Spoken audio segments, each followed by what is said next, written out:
nepasakyčiau, kad girtume galėtų slypėti humoro šaknys.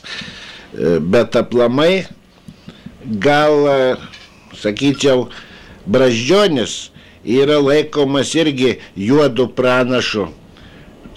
Graudena tautą ir pranašauja tamsią ateitį, ragina atgailauti.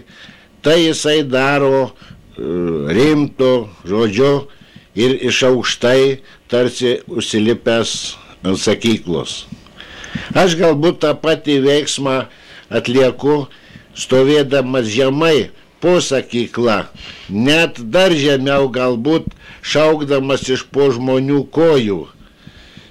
Irgi linksmu žodžiu pranašaudamas ne per daug šviesią ateitį, ne per daug didelę gerovę, ne per daug džiaugdamasis mūsų žmogaus sielos žėrėjimo. Dėl to ir mano humoras kartais yra juodas, kaip jūs sakote.